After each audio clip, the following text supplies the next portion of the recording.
by Chinedu EzeIf. There were no Lion Air crash Flight 610 involving Boeing 737 MAX, the same aircraft type that was also involved in the Ethiopian Airlines. There are indications that the attention would have been more on the maintenance culture of the African airline rather than on the maneuvering characteristics. Augmentation system, MCAS, generally believed to be responsible for the two accidents. But despite what has been identified as the common cause of the accidents, there are still desperate moves in some quarters, especially in the U.S. media, to indict Ethiopian Airlines and question the integrity of its safety standards. Reuters was quoted alleging that the pilot in command of the ill-fated flight, Yared Getachew, was not trained for the aircraft type. The allegation was attributed to the late pilot's colleague. Few days ago also, major U.S. cable network said Ethiopian Airlines had good record until the crash. Reacting to the allegation that Captain Getachew was untrained, Ethiopian Airlines said it was not true, that the pilot was well trained for the job. The East African carrier said the late pilot in command and the flight officer underwent Boeing recommended in U.S. Federal Aviation Administration (FAA) approved differences training from the B737 aircraft to the B737 MAX.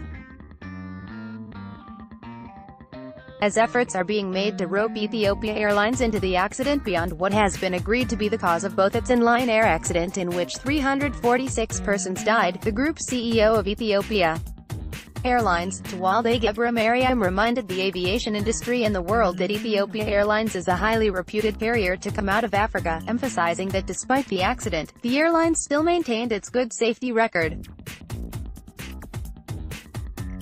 As a state-owned airline and the flagship carrier for our nation, we carry the torch for the Ethiopian brand around the world. In a nation that sometimes is saddled with negative stereotypes, accidents like this affect our sense of pride. Yet this tragedy won't define us.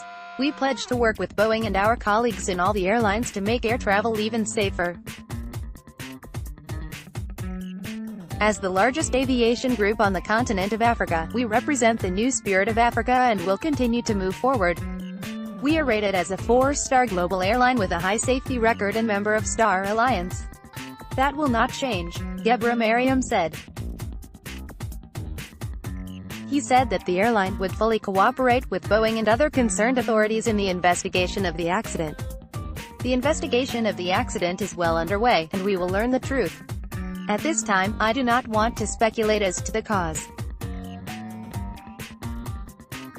Many questions on the B737 MAX airplane remain without answers, and I pledge full and transparent cooperation to discover what went wrong. As it is well known in our global aviation industry, the differences training between the B737 and the B737 MAX recommended by Boeing and approved by the U.S. Federal Aviation Administration called for computer-based training, but we went beyond that. After the Lion Air accident in October, our pilots, who fly the Boeing 737 MAX 8, were fully trained on the service bulletin issued by Boeing and the emergency airworthiness directive issued by the USA FAA. Among the 7 full-flight simulators that we own and operate, 2 of them are for B737 ING and the B737 MAX. We are the only airline in Africa among the very few in the world with a B737 MAX full-flight simulator. Contrary to some media reports, our pilots who fly the new model were trained on all appropriate simulators. The crews were well trained on this aircraft. Immediately after the crash and owing to the similarity with the Lion Air accident, we grounded our fleet of MAX 8s. Within days, the plane had been grounded around the world. I fully support this. Until we have answers, putting one more life at risk is too much, he said. Gebremariem made a clear statement, saying that Ethiopian Airlines believes in Boeing because the aircraft manufacturer has been the airline's partner for many years. More than 2/3 of our fleet is Boeing. We were the first African airline to fly the 767, 757, 777-200 LR, and we were the second nation in the world, after Japan, to take delivery of the 787 Dreamliner. Less than a month ago, we took delivery of yet another new 737 cargo planes, a different version from the one that crashed. The plane that crashed was less than 5 months old.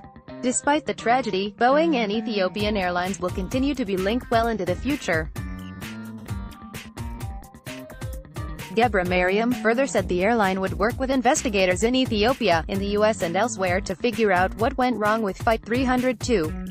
We resolved to work with Boeing and others to use this tragedy to make the skies safer for the world, he added.